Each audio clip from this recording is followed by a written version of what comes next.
कहानी की शुरुआत होती है और हमें सुपर गर्ल यानी कारा और उसके वफादार डॉगी क्रिप्टो को दिखाया जाता है। दोनों अपने स्पेसशिप में सफर कर रहे होते हैं। इसके बाद कहानी हमें हॉजर नाम के एक प्लैनेट पर ले जाती है। ये ग्रह रेड सोलर कैटेगरी में आता है, यानी यहाँ आसमान में चमकता हुआ लाल सूरज दिखाई देता है। एक दिन क्रैम नाम का एक खतरनाक ब्रिगेस अपने स्पेसशिप के साथ इस प्लैनेट पर पहुंचता है। वैसे आगे बढ़ने से पहले आपको बता दूं कि ब्रिगेस ऐसे लुटेरे होते हैं जो अलग अलग ग्रहों पर जाकर हथियार और कीमती चीजें छीन लेते हैं। क्रैम का निशाना भी कुछ ऐसा ही था। उसे पता था कि अलायस नोल पूरे ब्रह्मांड में शक्तिशाली हथियार बनाने के लिए मशहूर है, इसलिए वो अपने साथियों के साथ उसी के हथियार लूटने यहाँ आया था। इसी दौरान हमें अलायस नोल की बेटी रूथी दिखाई देती है। वो एक कोने में खड़ी डरी सहमी अपने माता पिता को देख रही होती है। उसके मन में बस एक ही डर था, कहीं ये लोग उसके परिवार को कोई नुकसान न पहुंचा दें। जब क्रैम हथियारों की मांग करता है तब अलायस नोल बड़ी शांति से उसे एक चाबी देता है और कहता है, बाहर एक गोदाम है, मेरे सारे हथियार वहीं रखे हैं। हालांकि जिन हथियारों को मैंने बनाया है उन्हें संभालना तुम्हारे बस की बात नहीं, फिर भी अगर लेना चाहते हो तो ले जाओ। उसी समय रूथी का छोटा भाई अपने कमरे में हेडफोन लगाकर गाने सुन रहा होता है। वो दरवाजे के पास खड़ी अपनी बहन को देखता है। शरारत में वो धीरे धीरे उसके पीछे पहुंचता है और अचानक उसे डराने की कोशिश करता है, लेकिन अगले ही पल सब कुछ बदल जाता है। जैसे ही वो सामने आता है, क्रैम बिना एक पल गंवाए अपने हथियार से उस पर हमला कर देता है। हमला इतना घातक होता है कि उसकी वहीं मौत हो जाती है। अपने बेटे को खोते ही उसकी माँ गुस्से से भर उठती है। वो हथियार उठाकर क्रैम पर हमला करना चाहती है, लेकिन क्रैम उसे भी बेरहमी से मार देता है। अपने परिवार को बिखरता देख अलायस नोल टूट जाता है।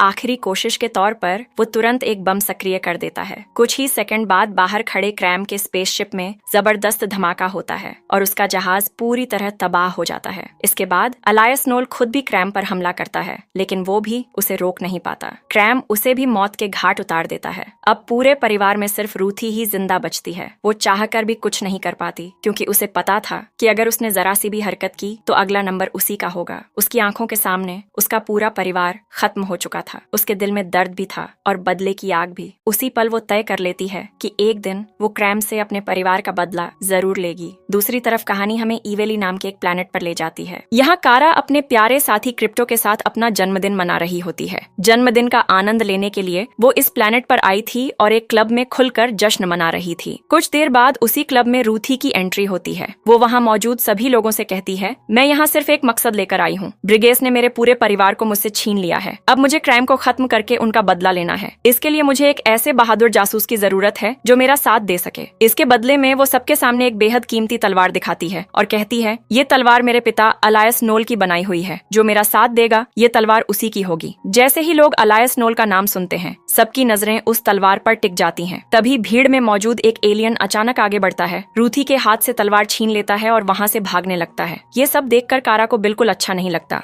वो जानती थी कि रूथी अभी अभी अपना पूरा परिवार खो चुकी है और ये तलवार उसके पिता की आखिरी निशानी है। इसलिए कारा पहले बहुत शांति से उस एलियन से तलवार वापस मांगती है, लेकिन वो साफ मना कर देता है। बस फिर क्या था, दोनों के बीच जबरदस्त लड़ाई शुरू हो जाती है। शुरुआत में कारा हमला करती है, लेकिन जल्द ही हालात पलट जाते हैं और उसे लगातार चोटें लगने लगती हैं। अगर आपके मन में ये सवाल आ रहा है कि आखिर सुपर गर्ल होकर भी कारा इतनी मुश्किल में क्यों पड़ रही है, तो चिंता मत कीजिए, इसका जवाब कहानी में आगे मिलने वाला है। इसी बीच एक और शख्स दौड़ता हुआ बाहर आता है और उस एलियन पर हमला कर देता है। उसी अफरा तफरी का फायदा उठाकर कारा पीछे से एक हथियार से वार करती है। एलियन घायल होकर जमीन पर गिर जाता है। कारा तुरंत उसके हाथ से तलवार वापस लेती है और मुस्कुराते हुए उसे रूथी को लौटा देती है। अगली सुबह हमें कारा फिर से अपने स्पेसशिप में दिखाई देती है। तभी उसके कजिन सुपरमैन यानी क्लार्क का कॉल आता है। वो कारा को अपने पास बुलाता है, लेकिन कारा विनम्रता से मना कर देती है। फिलहाल उसका मन पृथ्वी छोड़कर कहीं जाने का नहीं था, क्योंकि उसे महसूस हो रहा था कि उसकी असली यात्रा अभी बस शुरू हुई है। उसी समय पता नहीं कहां से रूथी अचानक कारा के सामने आ जाती है। दरअसल वो कारा से मदद मांगने आई थी। उसका सिर्फ एक ही मकसद था, क्रैम और उसके ब्रिगेड साथियों को ढूंढना, ताकि वो अपने परिवार की मौत का बदला ले सके। इसलिए वो कारा से उसके मिशन में साथ देने की गुजारिश करती है। इसी बीच कहानी का रुख दूसरी तरफ मुड़ता है, जहाँ हमें क्रैम और उसके साथी दिखाई देते हैं। भटकते भटकते वे लोग सीधे कारा के स्पेसशिप तक पहुंच जाते हैं। असल में उनका अपना स्पेसशिप तो अलायस नोल के धमाके से पूरी तरह नष्ट हो चुका था। अब इस ग्रह से निकलने का उनके पास सिर्फ एक ही रास्ता था, और वो था कारा का स्पेसशिप। जैसे ही वे लोग चोरी छिपे स्पेसशिप के अंदर घुसते हैं, क्रिप्टो को तुरंत इसकी भनक लग जाती है। वो पूरी रफ्तार से दौड़ते हुए क्रैम पर हमला करने पहुंचता है, लेकिन क्रैम पहले से तैयार था। वो बिना देर किए अपने जहरीले हथियार से क्रिप्टो पर वार कर देता है। जहर कुछ ही पलों में उसके पूरे शरीर में फैलने लगता है। कारा कुछ समझ पाती उससे पहले ही क्रैम अपने साथियों के साथ उसका स्पेसशिप लेकर वहां से फरार हो जाता है। क्रिप्टो की हालत लगातार बिगड़ती जा रही थी। इसी वजह से रूथी कारा को एक अनुभवी वैद्य के पास ले जाती है।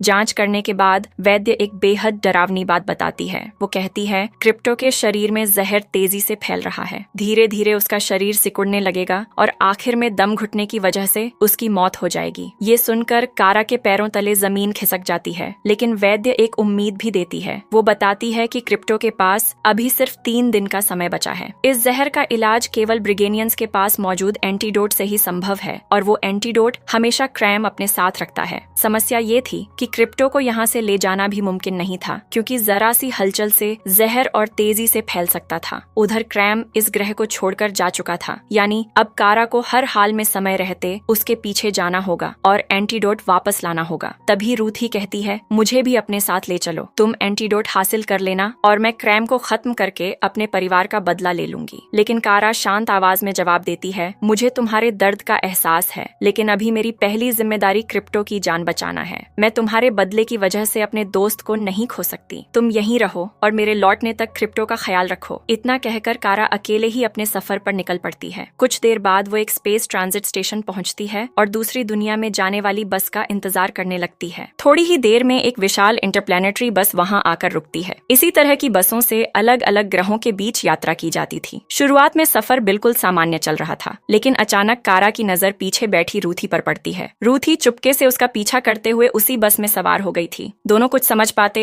उससे पहले ही बस पर अंतरिक्ष के लुटेरों का हमला हो जाता है। वे सभी यात्रियों का सामान लूटना शुरू कर देते हैं। कारा के पास एक घड़ी थी जो उसे उसके पिता की यादगार के रूप में मिली थी। लुटेरे वो घड़ी भी छीन लेते हैं। जो भी विरोध करता उस पर वे अपने छोटे छोटे रोबोट्स से हमला करवा देते। रूथी की कीमती तलवार भी उनकी नजर से नहीं बचती। हालात बिगड़ते देख कारा तलवार तो उन्हें दे देती है, लेकिन बड़ी चालाकी से उनके पास मौजूद एक रहस्यमयी डिवाइस चुरा लेती है। हालांकि उसकी ये चाल ज्यादा देर तक छिपी नहीं रहती। लुटेरों को जल्दी ही पता चल जाता है कि उनकी सबसे अहम डिवाइस गायब है। दरअसल उसी डिवाइस की मदद से वे पलक झपकते ही एक जगह से दूसरी जगह पहुंच जाते थे। अब वे सब मिलकर कारा के पीछे पड़ जाते हैं। कारा कई बार उन्हें चकमा देती है, लेकिन आखिरकार वो उनके हाथों पकड़ ली जाती है। उसे एक खास कंटेनर में बंद कर दिया जाता है, जहाँ एक स्पेस सूट रखा हुआ था। कारा तुरंत वो सूट पहन लेती है, लेकिन जैसे ही वो हेलमेट लगाने वाली होती है, एक लुटेरा कंटेनर का दरवाजा खोल देता है। अगले ही पल कारा अंतरिक्ष के खुले शून्य में जा पहुंचती है। उसकी सांसें थमने लगती हैं, शरीर सुन्न पड़ने लगता है और ऐसा लगता है कि अब उसका बचना नामुमकिन है। तभी अचानक उस पर पीले सूरज की तेज किरणें पड़ती हैं और बस सब कुछ बदल जाता है। कुछ ही सेकंड में कारा की ताकत लौट आती है। उसकी सारी सुपर पावर्स दोबारा सक्रिय हो जाती हैं। दरअसल पीले सूरज की ऊर्जा ही उसकी असली शक्ति का स्रोत थी। अब बाजी पूरी तरह पलट चुकी थी। कारा अकेले ही लुटेरों के स्पेसशिप पर टूट पड़ती है। वो एक एक करके उनके सभी इंजन बाहर निकाल देती है, जिससे उनका जहाज पूरी तरह बेकार हो जाता है। अब भागने की बारी लुटेरों की नहीं बल्कि कारा की थी। उल्टा वही उन सभी को अपने कब्जे में ले लेती है। वो उन्हें सख्त चेतावनी देते हुए पूछती है, बताओ ब्रिगेनियंस इस समय कहाँ मिलेंगे? अपनी जान बचाने के लिए लुटेरे सच उगल देते हैं। वे बताते हैं कि इस समय क्रैम और उसके लोग बिल्की नाम की जगह पर मौजूद हैं। कारा हैरानी से कहती है, लेकिन बिल्की तो पूरी तरह तबाह हो चुका था, है ना? इस पर वे जवाब देते हैं, पूरी तरह नहीं। जो थोड़ा बहुत बचा है उसे भी ब्रिगेनियंस बर्बाद करने में लगे हैं। वे वहाँ की लड़कियों का अपहरण कर रहे हैं ताकि अपने साम्राज्य और ताकत को और बढ़ा सकें। ये सुनते ही कारा समझ जाती है कि अब समय बहुत कम है और अगली लड़ाई पहले से कहीं ज्यादा खतरनाक होने वाली है। इसके बाद कारा रूथी को अपने साथ लेकर बिल्की पहुंचती है। दोनों सबसे पहले वहां मौजूद एक मशहूर क्लब में जाती हैं। इसी क्लब को मैरिक और बूमार नाम के 2 लोग मिलकर चलाते थे। क्लब के अंदर कदम रखते ही बूमार मुस्कुराते हुए दोनों का स्वागत करता है, लेकिन तभी एक अजीब सा बेहद ताकतवर और डरावना दिखने वाला एलियन आकर रूथी के बिल्कुल पास बैठ जाता है। वो रूथी को घूरते हुए कहता है कि वो उसे खरीदना चाहता है। उसकी बात सुनते ही कारा की आंखों में गुस्सा साफ दिखाई देने लगता है। वो मुस्कुराकर कहती है, चलो एक सौदा करते हैं। अगर तुम मुझसे पंजा लड़ाकर जीत गए तो हम दोनों तुम्हारे साथ चलेंगे, लेकिन अगर हार गए तो तुम्हें ब्रिगेनियंस के बारे में जितनी जानकारी है सब बतानी होगी। एलियन बिना कुछ सोचे चुनौती स्वीकार कर लेता है, लेकिन जैसे ही मुकाबला शुरू होने वाला होता है वहाँ उससे भी ज्यादा विशालकाय और ताकतवर प्राणी आ जाता है। वो भी यही सोचता है कि अगर कारा को हरा दिया तो दोनों लड़कियां उसकी हो जाएंगी। उसे बिल्कुल अंदाजा अंदाजा नहीं था कि वो किससे टकराने जा रहा है। असल वजह ये थी कि बिल्की पर पीले सूरज की रोशनी पड़ती थी और पीले सूरज की ऊर्जा मिलते ही कारा की शक्तियां कई गुना बढ़ जाती थीं। मुकाबला शुरू होते ही कारा एक ही झटके में उसका हाथ तोड़ देती है। पूरा क्लब कुछ सेकंड के लिए बिल्कुल शांत हो जाता है। अगले ही पल वहां मौजूद बाकी लोग चारों तरफ से कारा को घेर लेते हैं। कारा तुरंत रूथी को पीछे हटने का इशारा करती है और अकेले ही सबका सामना करने लगती है। उसकी रफ्तार इतनी तेज थी कि कोई भी उसके सामने ज्यादा देर टिक नहीं पाया। कुछ ही मिनटों में पूरा क्लब बिखर चुका था। डरे हुए सभी लोग अपनी जान बचाकर वहां से भाग निकलते हैं।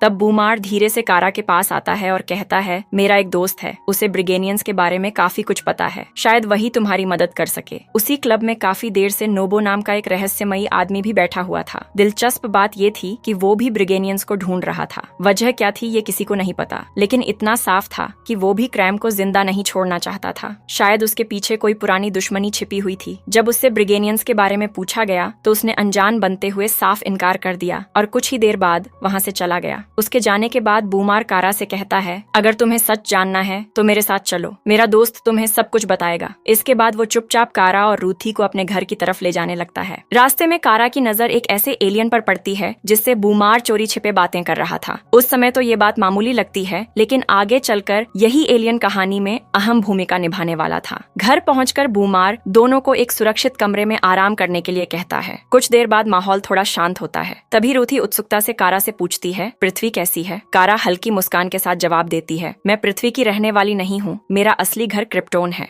रूथी हैरानी से कहती है, लेकिन क्रिप्टोन तो नष्ट हो चुका था, वहाँ कोई कैसे बच सकता है? कारा कुछ पल चुप रहती है, फिर अपने अतीत की कहानी सुनाना शुरू करती है। वो बताती है कि बहुत साल पहले उसके माता पिता को पता चल गया था कि क्रिप्टोन का कोर अस्थिर हो चुका है और किसी भी समय फट सकता है। दुर्भाग्य से ज्यादातर लोगों ने उनकी चेतावनी पर विश्वास ही नहीं किया। कुछ लोगों ने अपनी सुरक्षा की तैयारी शुरू कर दी, जबकि बाकी सब इसे अफवाह समझते रहे। फिर वो भयानक दिन आ ही गया। जैसे ही ग्रह का कोर फटा, पूरा क्रिप्टोन भूकंपों और विस्फोटों से कांप उठा। उसी समय एक हाई शील्ड सक्रिय की गई और जो लोग समय रहते सुरक्षित क्षेत्र तक पहुंच पाए, उनकी जान बच गई। लेकिन लाखों क्रिप्टोनियन उस विनाश में हमेशा के लिए खो गए। पूरा ग्रह लगभग खत्म हो चुका था, सिर्फ कुछ छोटे छोटे हिस्से ही किसी तरह बचे थे। समय बीतता गया। इसी दौरान कारा की माँ गर्भवती हुई और फिर कारा ने इसी बची हुई दुनिया में जन्म लिया। शुरुआत में सब कुछ सामान्य लग रहा था, लेकिन कुछ साल बाद एक रहस्यमयी बीमारी पूरे इलाके में फैलने लगी। एक एक करके लोग बीमार पड़ने लगे और उनमें कारा की माँ भी शामिल थीं। काफी जांच पड़ताल के बाद वैज्ञानिकों को पता चला कि ग्रह के कोर के विस्फोट के दौरान एक खतरनाक खनिज बाहर निकल आया था। वही खनिज अब हवा और मिट्टी में फैल चुका था, जिसकी वजह से हर दिन नए लोग संक्रमित हो रहे थे। धीरे धीरे ये साफ हो गया कि इस बची हुई दुनिया का अंत भी अब ज्यादा दूर नहीं है। कारा के पिता अपनी बेटी को हर हाल में बचाना चाहते थे। हालांकि कुछ समय बाद वे खुद भी उस संक्रमण की चपेट में आ गए। इसके बावजूद उन्होंने हार नहीं मानी। उन्होंने तय किया कि कारा को पृथ्वी भेजा जाएगा, जहां उसका चचेरा भाई सुपरमैन यानी क्लार्क पहले से मौजूद था।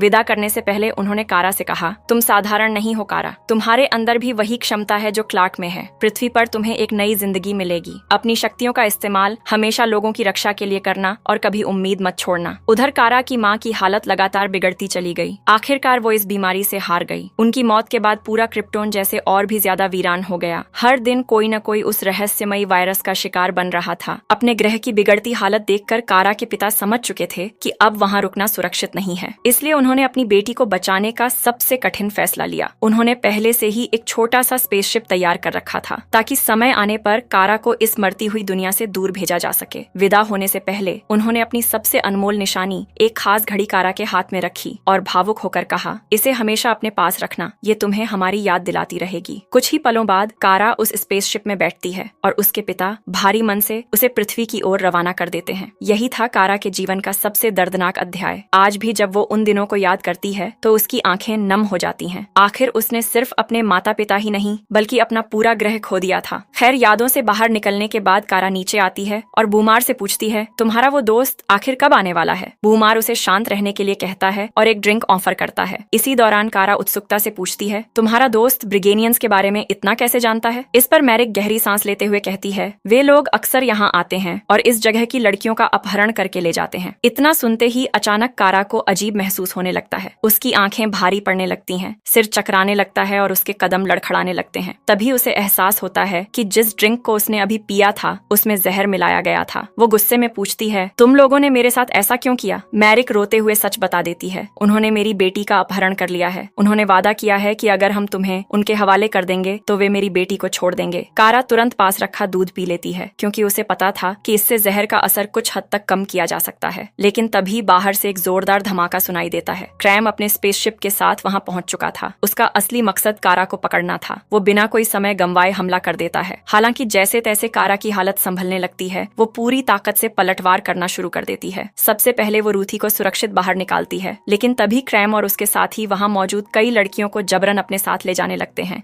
ये देखकर कारा पीछे हटने के बजाय सीधे उनके सामने खड़ी हो जाती है। वो हर हाल में उन मासूम लड़कियों को बचाना चाहती थी। उसी समय अचानक नोबो भी वहां पहुंच जाता है। वो बिना कुछ कहे सीधे लड़ाई में कूद पड़ता है। अब मैदान में एक नहीं बल्कि 2 ताकतवर योद्धा थे। दोनों मिलकर दुश्मनों पर ऐसा टूट पड़ते हैं कि पूरा इलाका युद्ध भूमि बन जाता है। लेकिन इसी अफरा तफरी का फायदा उठाकर क्रैम, मैरिक और बूमार तक पहुंच जाता है। उसके लिए उनका मिशन सिर्फ एक था, कारा को जहर देकर उसके हवाले करना। जब वे इसमें नाकाम रहे तो क्रैम गुस्से से आग बबूला हो गया। उसने पहले मैरिक और बूमार को बेरहमी से मार डाला। इतना ही नहीं, उसने उनकी बेटी को भी जिंदा नहीं छोड़ा। कुछ ही पलों में पूरा परिवार हमेशा के लिए खत्म हो गया। इसके बाद क्रैम अपने साथियों के साथ वहां से भाग निकलता है। कारा चाहकर भी उन्हें रोक नहीं पाती। ये सब देखकर उसके भीतर गुस्से की आग और भड़क उठती है। वो तुरंत उसी एलियन को ढूंढती है जिससे बूमार पहले बात कर रहा था। कारा उसे सख्त चेतावनी देती है और पूछती है, ब्रिगेनियंस कहाँ मिलेंगे? एलियन पहले ही कारा की ताकत देख चुका था, इसलिए वो बिना किसी बहस के उन्हें अपने स्पेसशिप में बैठाता है और एक दूर स्थित ग्रह की ओर ले जाता है। वो बताता है कि इस समय ब्रिगेनियंस वहीं छिपे हुए हैं, लेकिन उस ग्रह की सबसे बड़ी समस्या कुछ और थी। उस ग्रह के आसमान में एक नहीं बल्कि 2 सूरज थे।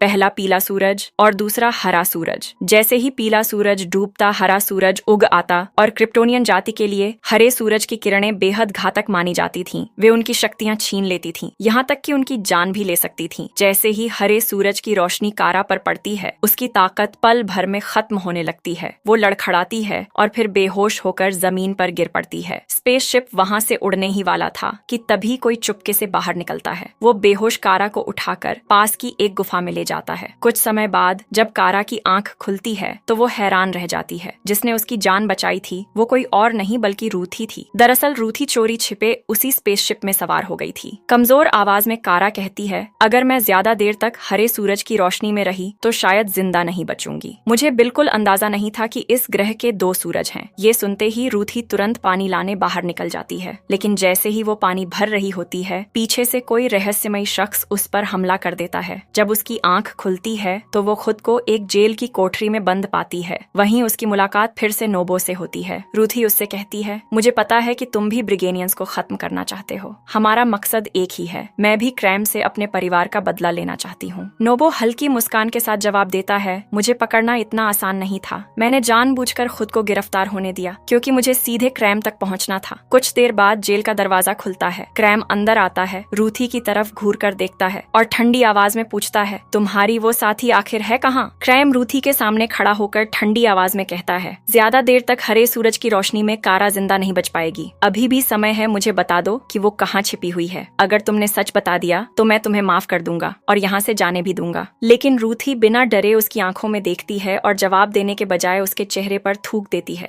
ये देखकर क्रैम का गुस्सा 7वें आसमान पर पहुंच जाता है। वो अपने सैनिकों से कहता है, अगर ये अपना मुंह नहीं खोलती तो इसे यहीं खत्म कर देना। दूसरी तरफ कारा की हालत लगातार बिगड़ती जा रही थी। हरे सूरज की वजह से उसकी सारी शक्तियां लगभग खत्म हो चुकी थीं और वो जिंदगी और मौत के बीच संघर्ष कर रही थी। उधर जेल में बंद रूथी अचानक जोर जोर से चिल्लाने लगती है। वो कहती है, मुझे क्रैम के पास ले चलो, मैं उसे सब कुछ बता दूंगी। मैं मरना नहीं चाहती। उसकी बात सुनकर एक पहरेदार जेल का दरवाजा खोल देता है और उसे लेकर क्रैम की तरफ चल पड़ता है। लेकिन यही तो रूथी की चाल थी। जैसे ही उसे मौका मिलता है वो पीछे से पहरेदार पर हमला कर देती है। कुछ ही सेकंड में वो उसे बेहोश कर उसकी चाबी छीन लेती है और खुद को आजाद कर लेती है। इसके बाद वो सबसे पहले नोबो की कोठरी खोलती है और उसे भी बाहर निकाल देती है। इधर कारा की सांसें अब बहुत धीमी पड़ चुकी थीं। ऐसा लग रहा था कि शायद अब वो नहीं बच पाएगी। लेकिन तभी किस्मत पलट जाती है। हरा सूरज डूब जाता है और उसकी जगह पीला सूरज निकल आता है। जैसे ही पीले सूरज की किरणें कारा के शरीर पर पड़ती हैं, उसकी शक्तियां दोबारा लौटने लगती हैं। कुछ ही पलों में वो फिर से पहले जैसी ताकतवर हो जाती है। उधर रूथी क्रैम तक पहुंचने में कामयाब हो जाती है। वो एक बड़े लीवर के पास पहुंचती है। अगर वो उसे खींच देती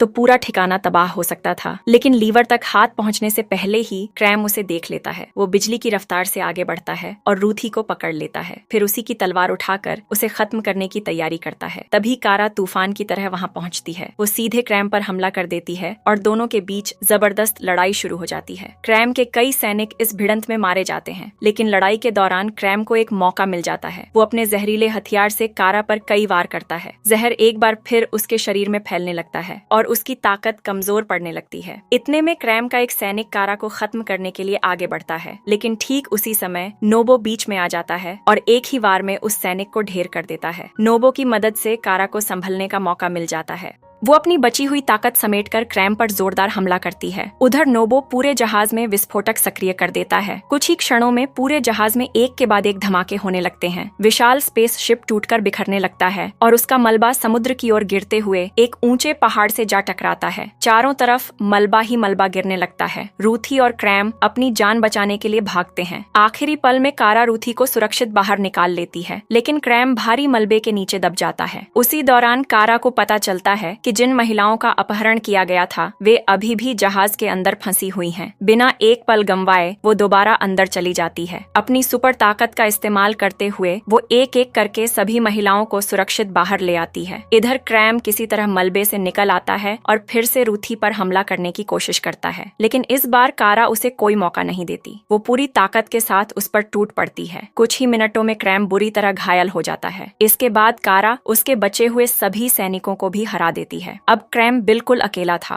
आखिरकार कारा उसकी आतंक की कहानी हमेशा के लिए समाप्त कर देती है। क्रैम के अंत के साथ ही नोबो का वर्षों पुराना बदला भी पूरा हो जाता है। वो चुपचाप दोनों को अलविदा कहकर अपनी राह पर निकल पड़ता है। इसके बाद कारा क्रैम के पास से एंटीडोट हासिल करती है और तुरंत वापस क्रिप्टो के पास पहुंचती है। वो सावधानी से एंटीडोट क्रिप्टो को देती है। कुछ ही देर में जहर का असर खत्म होने लगता है और क्रिप्टो पूरी तरह स्वस्थ हो जाता है। अपने मिशन के पूरा होने के बाद रूथी भावुक होकर कारा का धन्यवाद करती है। अब उसके दिल का बोझ भी हल्का हो चुका था। वो कारा को शुभकामनाएं देकर अपनी नई जिंदगी की ओर बढ़ जाती है। इसके बाद कारा अपने प्यारे साथी क्रिप्टो के साथ पृथ्वी लौटती है, जहां उसका चचेरा भाई सुपरमैन यानी क्लार्क काफी समय से उसका इंतजार कर रहा था। कारा फैसला करती है कि अब वो पृथ्वी पर रहकर अपने प्रियजनों के साथ एक नई शुरुआत करेगी और अपनी शक्तियों का इस्तेमाल हमेशा लोगों की रक्षा के लिए करेगी। इसी उम्मीद भरे अंत के साथ ये रोमांचक कहानी यहीं समाप्त होती है। मिलती हूँ अगली धमाकेदार वीडियो में। तब तक के लिए जय हिंद।